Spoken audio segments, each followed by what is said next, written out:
The radical, fundamental principles of freedom, rational self-interest, and individual rights. This is the Yaron Brook Show.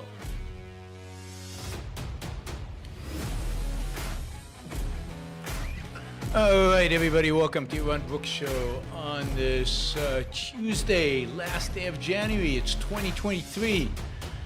I don't know if that's completely sunk in yet with you guys, but I'm still struggling with the whole idea of time passing. Don't like it. All right, I'm kidding. We have got a full thing of news today, and we could have talked about a million other things. There's so much going on. Let's jump right in. Don't you like it, just before, don't you like it that under your YouTube feed there is a nice announcement from the misinformation police at YouTube letting you know that you should really go to the WHO for any information about COVID. Don't listen to Yaron. He might be providing you with misinformation. Little do they know. All right.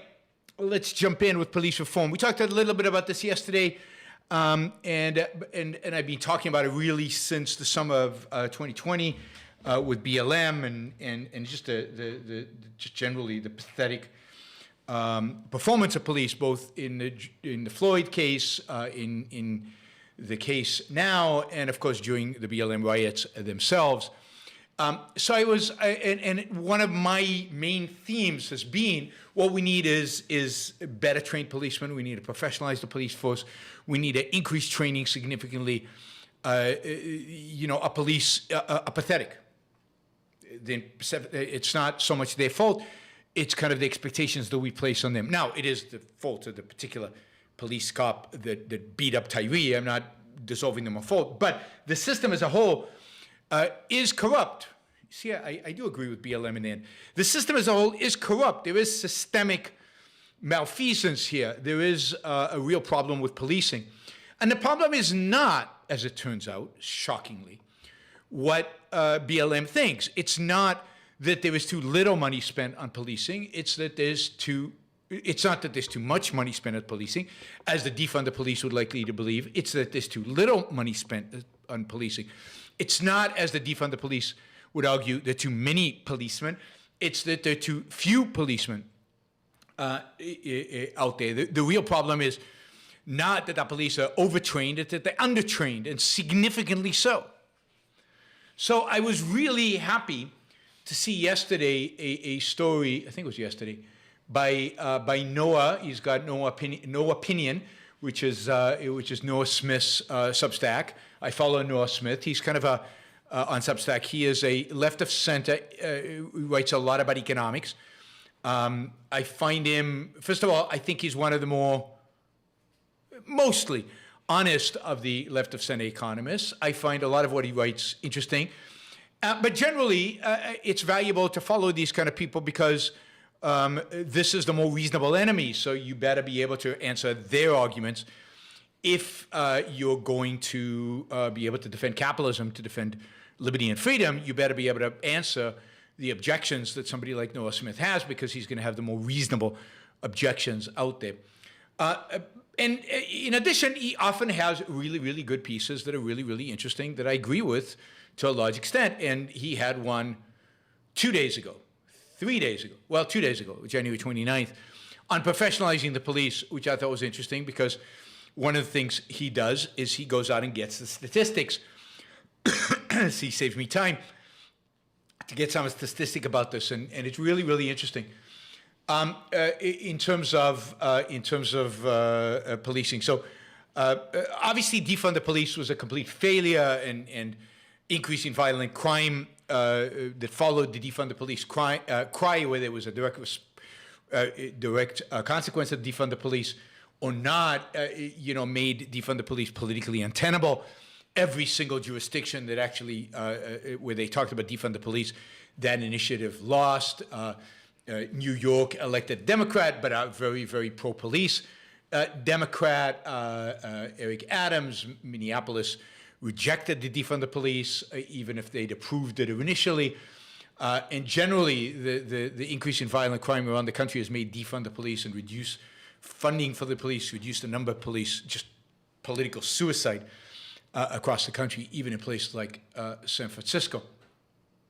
You know, one of the things that's interesting is you know, this movement that is of the left and of people who generally are great admirers of Europe.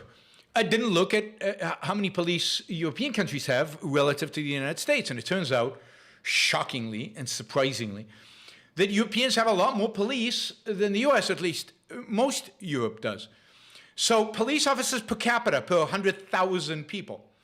There was the United States has 242 police officers per 100,000 people. Now, I don't know if this includes just state, federal, local. I assume it includes everything.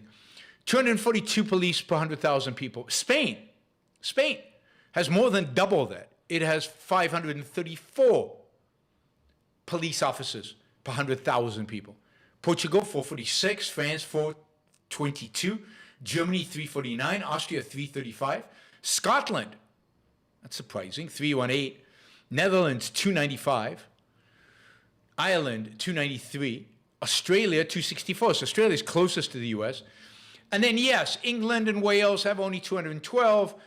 New Zealand has only 203. Sweden has only 198.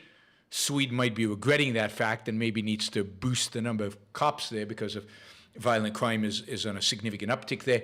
Denmark, 196, and Canada, only 184. So the United States does not exactly have a huge number of police. It is actually kind of a middle of the pack when it comes to Europe, and as a percentage of GDP, or as in terms of population, it's just not that impressive in terms of the number of cops. In terms of the amount of money spent on policing as a percent of GDP, the United States is probably in the middle of the pack, maybe below the middle of the pack, on the low end, as compared to everything else. So U.S. doesn't spend a lot of money on police, and it doesn't have a lot of police. And then if you look at the number of police killings, the number of police killings per 10 million people. So how many police kill, guilty, innocent, just how many people do they kill? In the United States, they kill 28.54 people per 10 million. Canada, it's 9.7, Australia, 6.5, France, 3.8, Netherlands, 2.7, New Zealand, 2.1, Germany, 1.3, Portugal, 1, Sweden, 1, United Kingdom, 0.5, Denmark, basically 0. The police never kill anybody. Now, you could argue, as I'm sure many people argue, that the number of police killings in the United States is so high because we have so much more violent crime. But is that really the case? I mean, how many times have we seen police killings like Tyree, like George Floyd, where there was no violent crime involved? We see it quite a bit. Now, I'm sure the United States would have more police killings. It would have less police killings if it had less violent crime, no question about that. But we have 10 times more we have 10 times more police killings per 10 million people than the Netherlands. Much more than 10 times than New Zealand. 20 times, over 20 times more police killings than Germany. 28, almost 30 times more than Portugal or Sweden. We have more violent crime than they do, but not 30 times more, not 10 times more. It's just not the case. So maybe we're not spending enough on police, and I'm not talking about spending enough on police in terms of weapon systems and things like that. We spend a ton on police in terms of arming them for the next revolution. I'm talking about spending money on police in terms of number of cops. on the street. Maybe if you increase the number of cops, there'd be fewer killings, actually. Maybe if you increase the number of police, there'd be less crime if they were just more visible in the neighborhoods. And this is the killer. Maybe if you actually increase police training, there'd be fewer killings. So we have the fewest number, we don't have the fewest, we have the average number of police, an average number of, we spend an average amount of money as compared to European countries on police, probably below average in terms of money. We have police that are clearly acting irresponsibly and unprofessionally. You saw that in the Tyre case, unprofessionally and almost criminally, one could argue.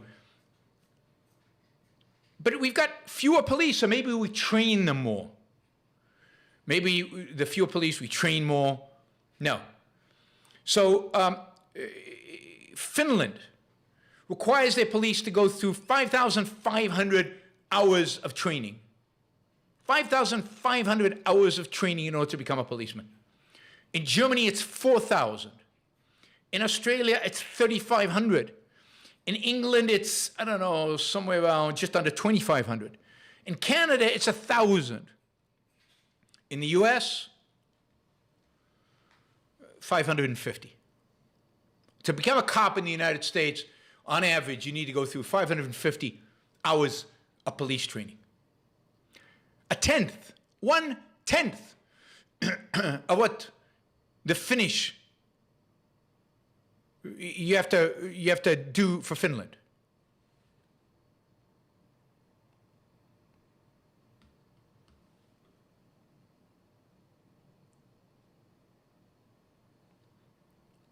Somebody said it was streaming on the Salem Center. Are we really? I've got it off. It shouldn't be streaming. Why is it streaming there? God.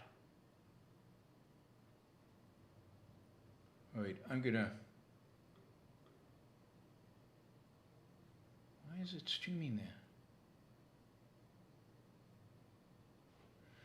All right, sorry.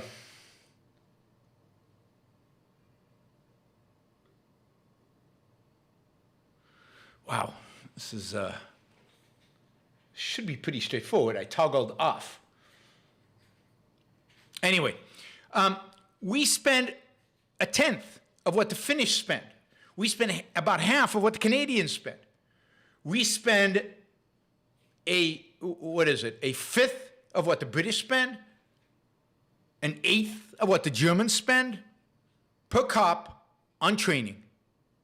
That's truly unbelievable. And is it a surprise then that our cops go rogue, that our cops do really, really stupid things, that our cops kill people that they shouldn't be killing, that our cops just behave irrationally, and then when they are needed, like during the riots, the BLM riots, they can't do their job. They can't control a riot. They're just undertrained. They're not under-resourced. They're undertrained. And it's not an issue that we can't afford it. It's not an issue of money. It's not an issue of how much money we spend. We have the resources to do it. Think about all the waste that we expend. Including, by the way, you could easily take this from the military budget and use it here, and it would be a good trade-off. We probably have so much waste in the military budget that we could easily do this.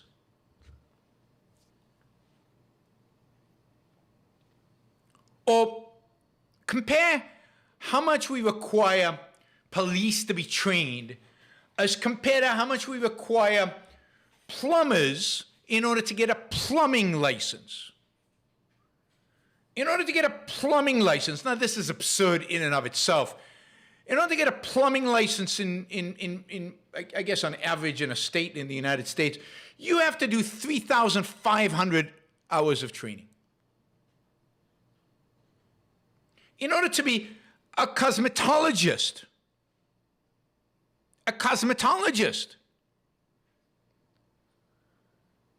you need to spend 3,000 hours of training to be a cosmetologist. To be a police officer in the United States of America, 550 hours. 550 hours of training.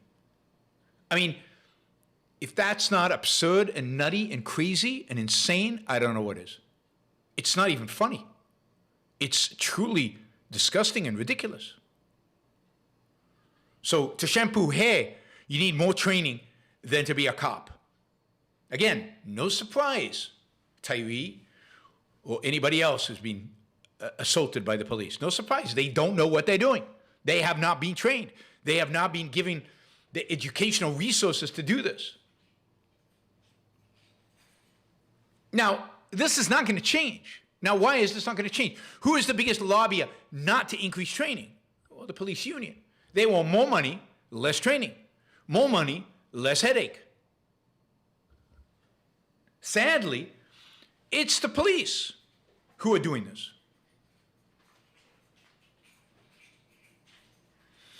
Yes, Scott, blame the victim, as always. Blame the victim. Yep, it's the victim's fault, always.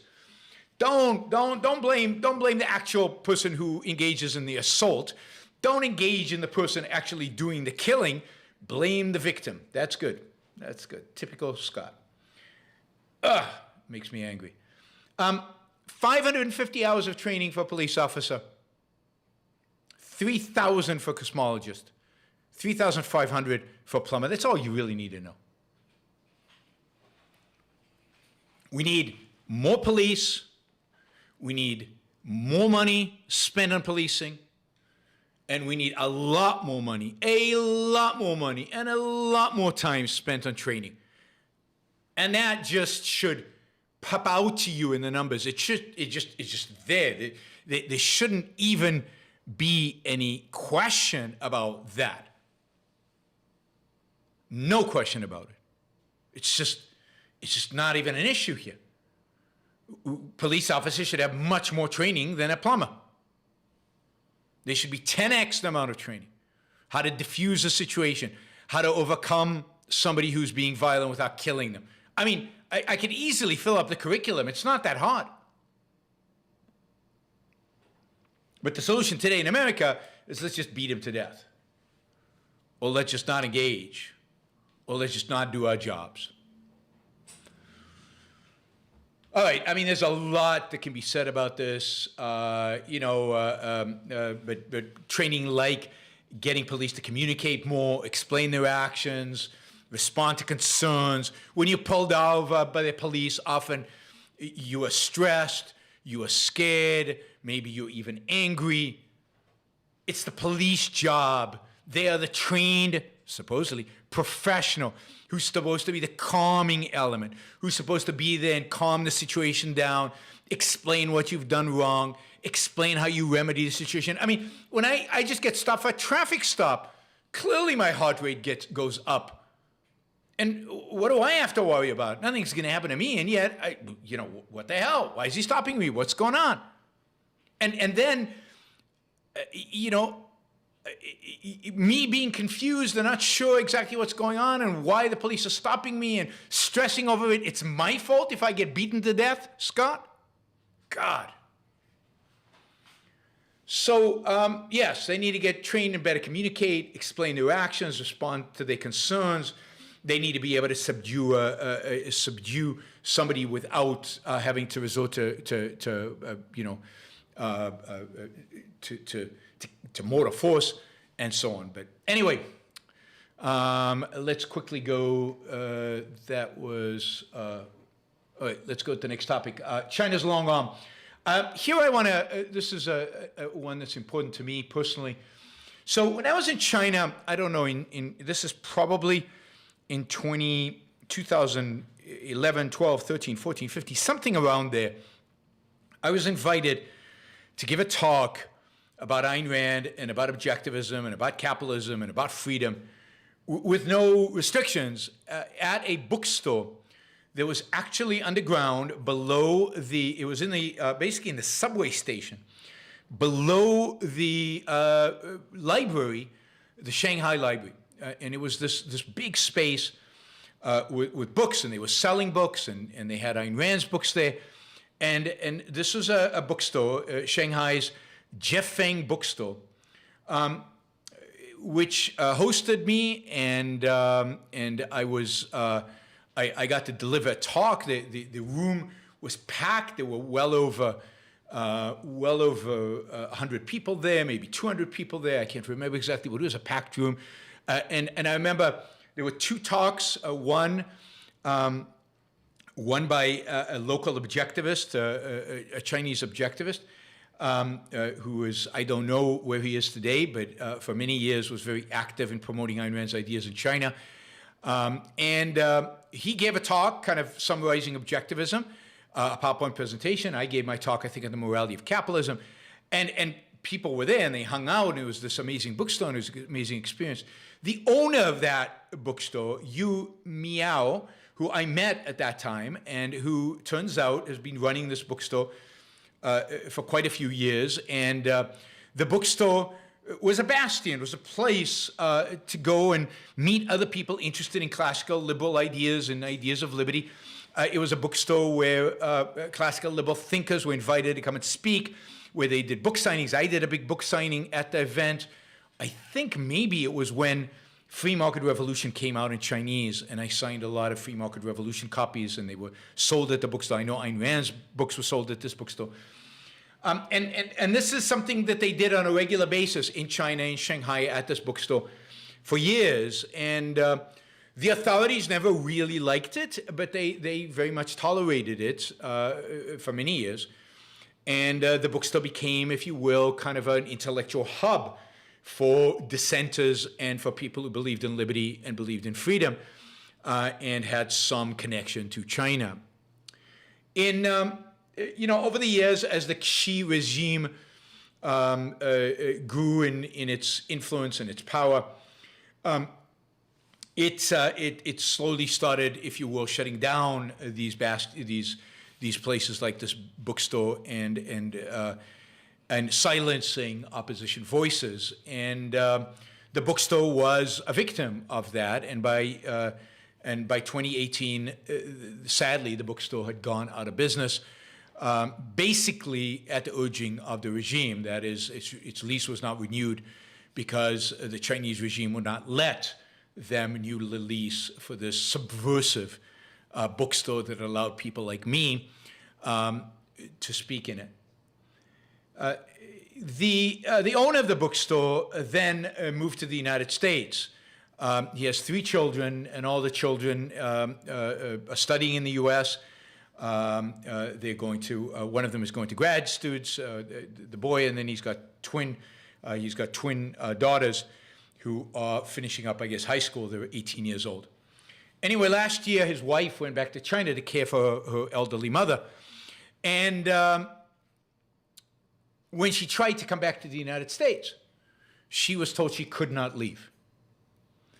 And what has happened is that the Chinese are demanding that Yu Miao come back to China in order to release his wife. His wife is not in prison, but she cannot leave China until he comes back. Now, of course, the fear is that he comes back and they don't allow her to leave either.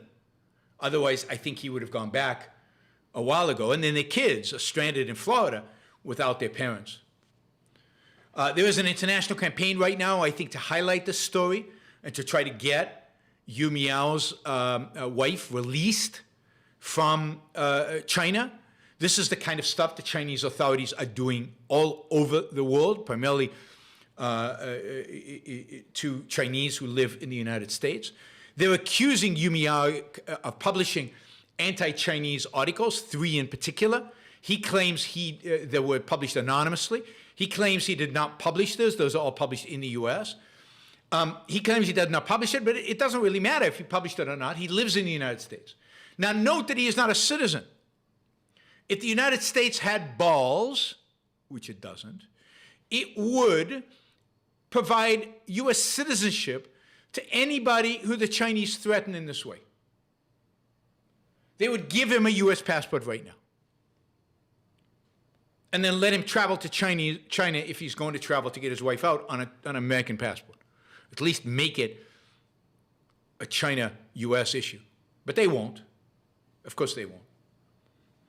But there's a lot of international pressure. Hopefully I'm doing my little bit in terms of providing that international pressure by highlighting this story It's in the Wall Street Journal. It's in all the major newspapers the last 3 days.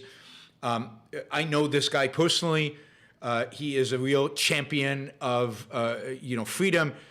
He is he's somebody really trying to fight for freedom in his own country. In China, he is an asset to the United States. I'm sure his children will be assets to this country. And they should be, and the standard is not to be an asset for your country. But he is a good person to have in America.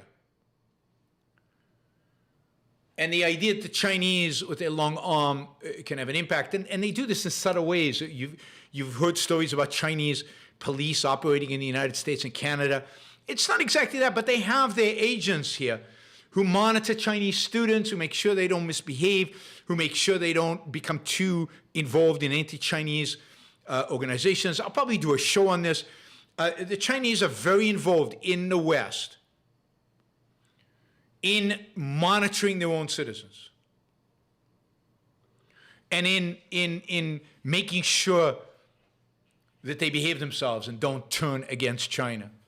They have a history of penalizing Chinese who emigrate to the United States and then become opponents of the Chinese regime, penalizing their families back in China.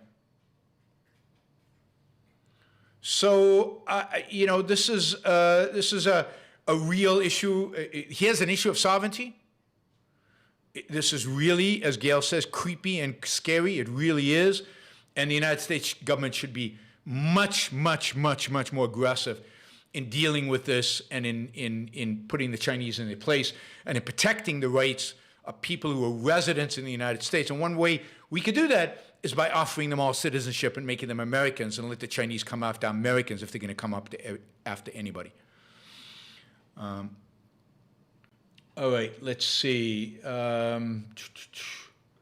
Yeah, just a quick one on COVID. I find this just funny, right? President Biden has announced that the emergency related to COVID will pass on May 11th. Not a day sooner, not a day later, but on May 11th, the government will announce that COVID-19 emergency is over. Not tomorrow, not right now, not today, not in a week, not in a month, but May 11th. That's the date. And I think the virus is fully cooperating with that, and it has been a debate and discussion, and I think there's a treaty being signed with the COVID virus in terms of this. In other words, what this means is the United States will announce that COVID is no longer a national emergency on May 11th. Right? Now, notice that Joe Biden said in an interview just a few weeks ago, 60 Minutes or something, that COVID was no big deal anymore. Why is it still an emergency? I mean, why are all these resources being expended? Why are all this stuff going on? May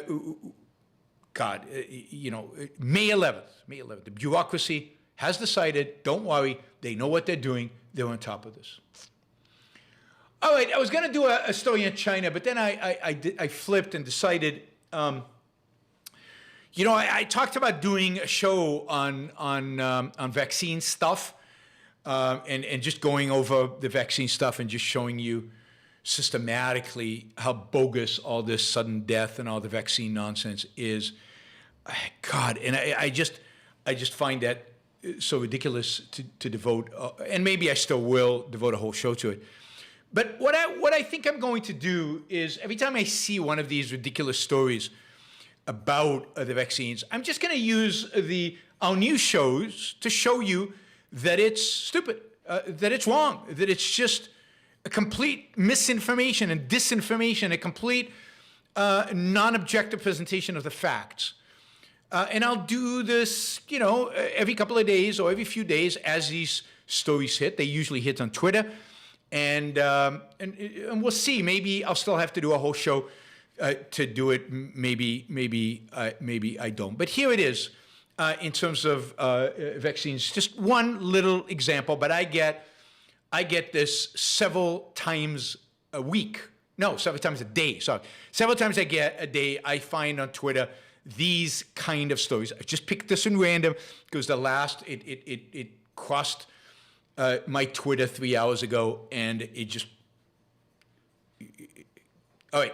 So this is from James Sintolo. He's a RN FM CPT. I guess RN is a registered nurse.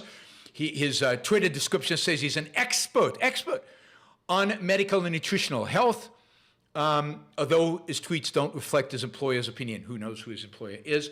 And he is followed by a huge amount of people. He has 76,600 followers. So this is an expert on medical and nutritional science. This is the tweet. Breaking. New bombshell. New Zealand study found alarming increases in myocarditis and acute kidney injury. Alarming increases, I'm reminding you. An acute kidney injury within 21 days of taking a second dose of Pfizer COVID vaccine. So I'll focus on that one. All right. And he gives a table, and he shows the numbers. Incident rate and second dose and risk differences, and then he said second dose for the kidney stuff. Oh, and the second dose for 5 to 19-year-olds. Huge. You know, the incidence ratio, 95%. I mean, you read this and you go, whoa.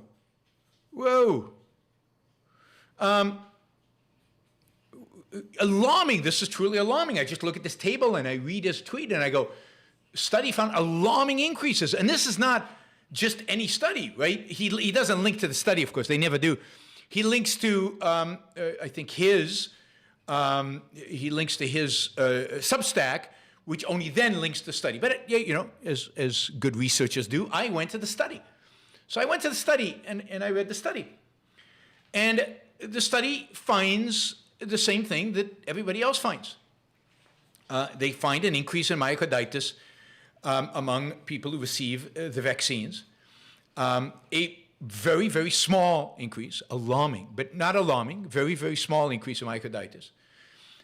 They compare the results to kind of a benchmark. So they compare it to myocarditis among the same population. This is all in New Zealand between 2014 and 2019, and they want to see, is there an increase, right? And what's interesting is they don't compare this to 2020 in terms of whether there was an increase from COVID itself, which would have been interesting. So that's unfortunate that they don't compare it to that, but they do compare it to a normal period. And I'm just gonna read you what the study actually says in this section called, this is interpretation. Now, this is all in the abstract, but I read the study, and the study reaffirms this abstract. There's nothing, okay. Interpretation. Remember the tweet. The tweet was bombshell and alarming increase. Okay, this is what the actual study says. Although rare, a statistically significant association between vaccination and myocarditis or pericarditis and AKI. AKI is acute kidney something. I is, where is it? It says here in this AKI. So some kidney disease, some kidney problems was observed. Notice, rare, very rare, but statistically significant, but very rare. Not alarming increase. While the association between the vaccine and myopericarditis has been confirmed internationally, we know this, there's nothing new or bombshell about this. Further research is required to understand the association with AKI. Yeah, they found acute kidney injury, not incidence, injury. But note that it's tiny, it's super rare, but it does happen. The vaccine was not found to be associated with most of the AESIs investigated. ASI is adverse event of special interest. So there were no statistics significant for any other adverse event, providing reassurance around safety of the vaccine. Okay, just to give you a sense of the myocarditis increase that was observed. Following the second dose, so this is following the second dose of the vaccine, which is the highest. An estimated five people, additional myocarditis cases per 100,000 persons vaccinated. So of every 100,000 people vaccinated, you saw an increase of 5 more people getting myocarditis. I mean, where is the alarming bombshell, alarming increase? 5 of 100,000 is an alarming increase. It's completely known. It's not, it doesn't deviate from every other study I've seen out there. Yes, there's an increase in myocarditis when you take the vaccine. And oh, this was among, sorry, this 5 increases among this is the worst age, right? The 5 to 19, which are the most susceptible to myocarditis post-vaccine. Everybody else, it was much, much smaller. So you get 5 out of 100,000 increase in myocarditis from 5 to 19. That's consistent with everybody else out there. Consistent with every study out there. There's no bombshell here. There's no significant increase. There's frigging nothing here. There is some interesting, maybe possible acute kidney injury issue, but it's much smaller than 5 per 100,000. Much smaller than that. It is 5 per 100,000 is statistically significant. So I wouldn't dismiss it completely. There's something going on there. Okay, so you know, I've from the beginning said I'm dubious about young people from 5 to 19 needing to get a vaccine. COVID is not a threat to them, so why are they getting the vaccine? But the fact is, the reality is, you know, they're getting a slight increase in myocarditis, very slight, 5 in 100,000. You know, 5 in 100 is 5%. 5 in 1,000 is 0.5%. 5 in 10,000 is 0.05%. 5 in 100,000 is 0.005%. This is what the anti-vaxxers are flipping out over and calling an emergency and, you know, going nuts about.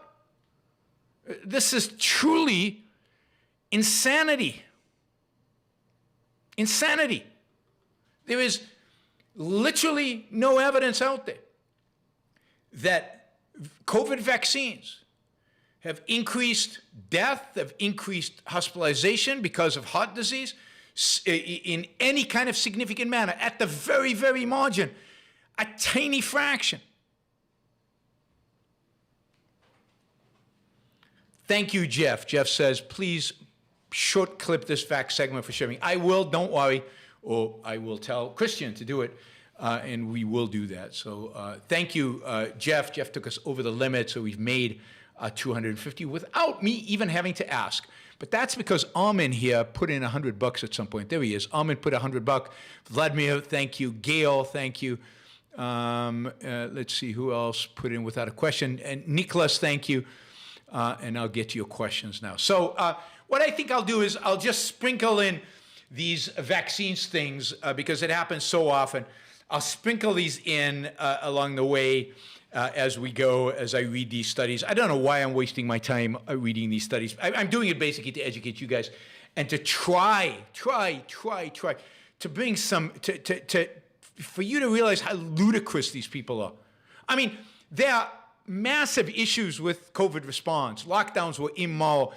Mandates, vaccine mandates and mask mandates were immoral. There's lots of things to complain about. But this is absurd. I don't have a preconceived conclusion. I have all the evidence on my side. That's what I have.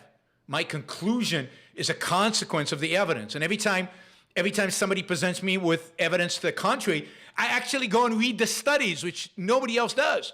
I actually read the studies and realize when I read the studies that the people who are on the other side don't know what they're talking about. Evidence is still coming out, and I keep reading it. And I will present you with overwhelming evidence from countries that have vaccinated much more than the United States has, and saw death rate from heart disease go down. It's,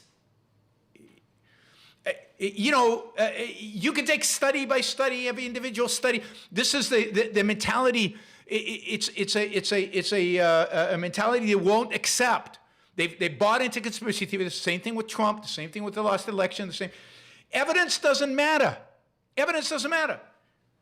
We don't know what we're still going to find out. We might find out that in Georgia they stole all these ballots and there's a repository of them underground somewhere, or You know, whatever. There's always something that you can arbitrarily imagine that could happen to prove your case. But that's the mentality of a conspiracy theorist, of somebody who believes in conspiracy theories. There's always the next study. There's another study. It'll come out. You'll see. The truth will be revealed. But every single study out there, not every single study out there shows it was the same thing when I talked about ivermectin. All right. Here we go. James, how does a person in the trades maximize their value? Yes, they can increase the price to consumers and increase their Q of L. Do you see police and firefighters as tradesmen? It is interesting to see how little cops make. Yes, I mean, I think the way they improve is by getting more training. The way they improve, or the way, and we should compensate them for that. If they're going to get more training, and if we're going to make it more difficult to become a cop because of that training, or because we now require, I don't know, more testing before they become a cop. Maybe we do, you know, there's very good now psychological testing that can determine the appropriateness of a particular profession for you. There's so much more. There's so much more that can actually be done to screen police for better results. Then we need to pay them more.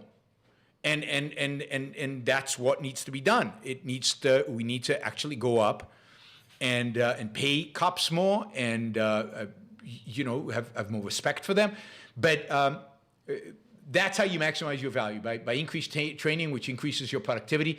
And then in the case of cops and firefighters, I guess, because firefighters are also state employees these days, there has to be a recognition by the authorities that this is a value, that this is something we want, this is something we're willing to fund. And in the world in which we live today, we're willing to reallocate resources from other uses, other government spending, in order to beef up spending on policing. And there's no question in the United States today, we need to beef up spending on policing. We've got violent crime on the rise. We've got police training, pathetic police training.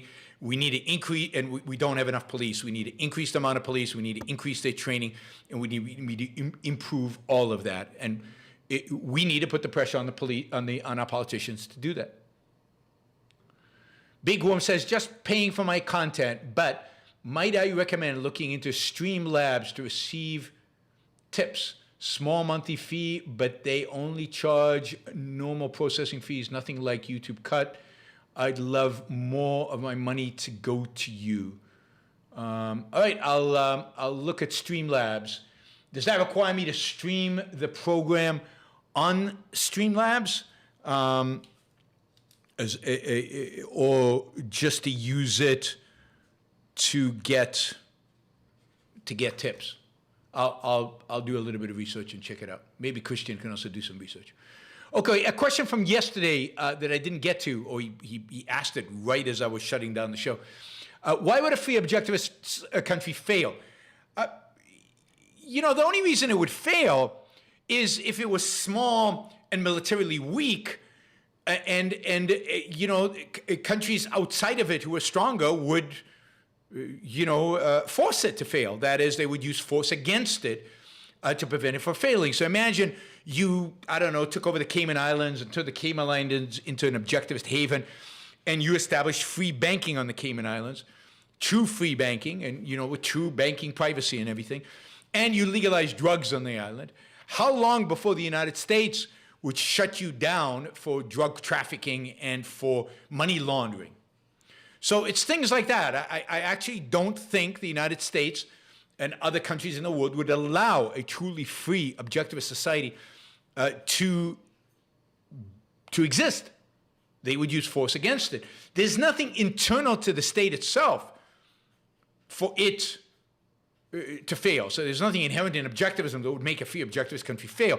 It is the fact that everybody around us would hate us so much and resent us so much, and therefore they would fail as a consequence. All right, Scott asks, why are you unsure if racism was evolved? Wouldn't that imply systemic racism present? Do you see America as systemic racist? I see as America as significantly more racist than I think many of you do. I think people are racist in this country. I think the attitudes towards immigration certainly a segment of the American population is driven by racism. I think subtle forms. Nobody admits to being a racist, or very few people other than Nick Fuentes actually admit. Look how popular Nick Fuentes is. I think a lot of people have the general attitude that you could, for example, cops, whether white or black, I think you could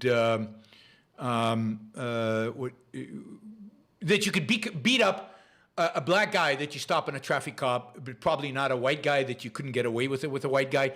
I think they've internalized basically the system's racist attitude. I think if you look at how the establishment basically responds to when a white goes missing, or versus a black goes missing, or a white child goes missing, a black child goes missing, the media and so on. I think there are many subtle ways in which generally we are racist. And I think that if you're somebody who has a dark skin, and you notice that every time you go into a convenience store, the clerks, they look at you funny and they follow you and they're looking at the cameras. And if you're white, they don't do that. Subtle things like that. I know that when my wife, this is a long time ago, but this is 30 plus years ago, when my wife was pregnant, she's got darker skin, she looks Hispanic. We would go into, in Austin, we never felt anything, but when you go outside of Austin, and me and her going into a shop or grocery store or something, they would look funny at us. This white guy married to this Hispanic girl, and she's pregnant, and what did she do? And it just, they would give us the look. And, that's just the reality of it. And I think there is a subtle form, and it's sometimes not so subtle in this country, of it. And the way to deal with that is to acknowledge it and to face it. And there's no laws that need to be changed. It's not systemic in the sense of laws, but there is an acknowledgement of that some of my neighbors are racist, and we need to recognize that and think about it, and in our own personal lives, and think about it with our friends and so on, and discuss it and debate it. You can't talk about race in this country and have a real conversation about it. And I think this is a much bigger issue. I think this is a much bigger. I didn't say it was systemic. I don't think it's in the laws. I think it's, though, in our behavior and in the media's behavior and in cops' behavior. I think it's in the behavior. I don't think it's in the laws. So I didn't say I think we have systemic racism. I don't think we have systemic racism in the sense of a legal systemic racism that we had in late 60s. We definitely had systemic racism in this country. There's no question about that. But what each of us needs to think about is to the extent to which you treat people differently based on their race. And I think that there are more people who do that than will admit. There are more people who do that than most of us think. So I think it's a much bigger issue, and something that just needs to be faced and needs to be acknowledged and needs to be discussed and needs to be debated and needs to be, that's all. And the fact that somebody's black or somebody's white and they behave in a particular way doesn't mean that there isn't an atmosphere that dictates treating one person differently than treating another person.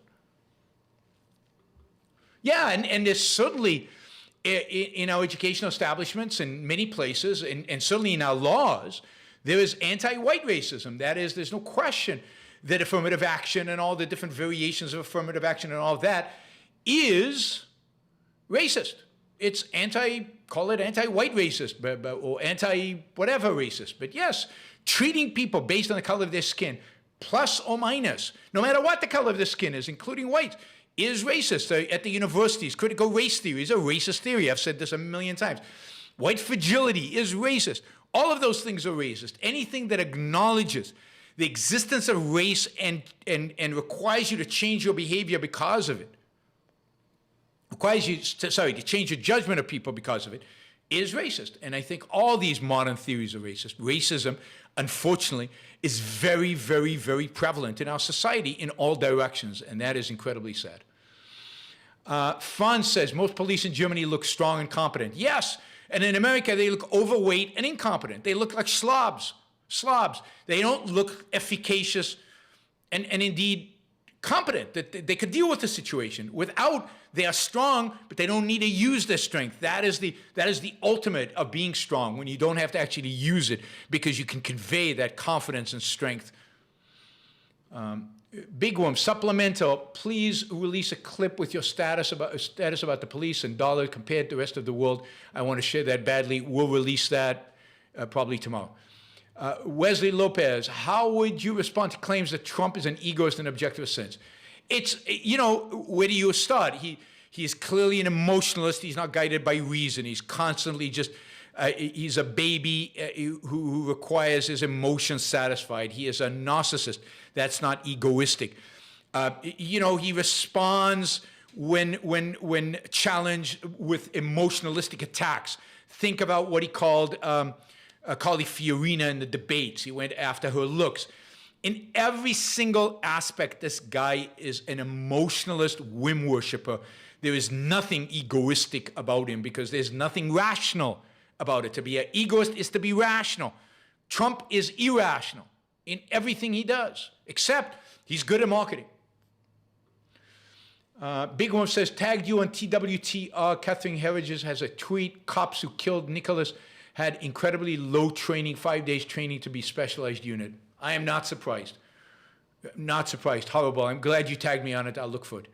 Adam, the more I read Tyler Cowen, the less impressed I am. He seems to be a proponent of effective altruism. His recent post on Alex Epstein book was just horrible. He is no ally. Yeah, I think fundamentally, philosophically, he isn't an ally. Don't ask any more questions. I really am short on time. I have to end this by two my time, 1 East Coast time. But yeah, he is a proponent of effective altruism. He's terrible in climate change. I don't think he thinks right about the whole Alex point. He is not an ally as soon as you dig a little deeper. He is an interesting economist. He often has interesting things to say about economics on some issues. He is very much on our side, but with a big but. Okay, Andrew Traeger says, exaggerating the negative effects of vaccines is bad, but what is the rational way to rebut the over-vaccinated that the establishment is pushing, given that any rebuttal is met by social ostracizing?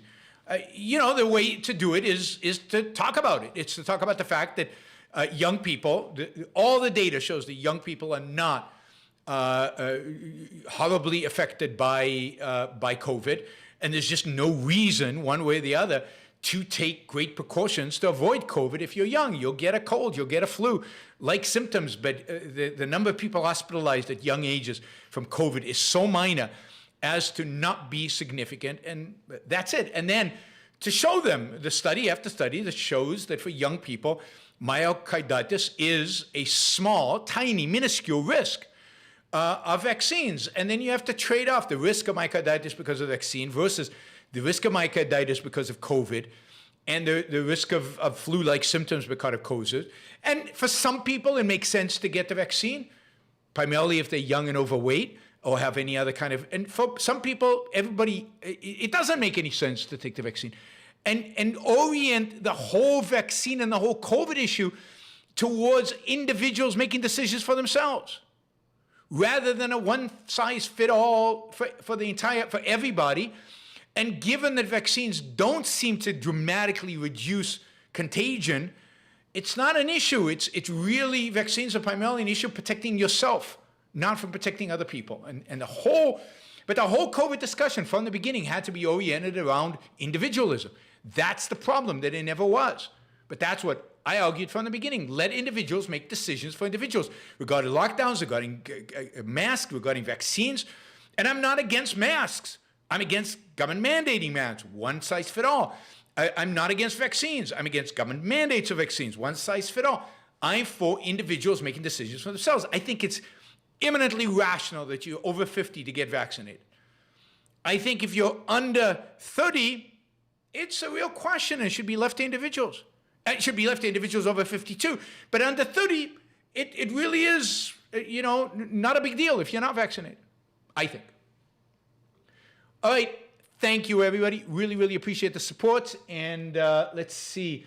I will see you tonight, 7 p.m. East Coast time. Tonight, 7 p.m. East Coast time. Not sure exactly what the topic is. I'll advertise it soon. But 7 p.m. East Coast tonight. Yeah, I'll see you then. Bye, everybody.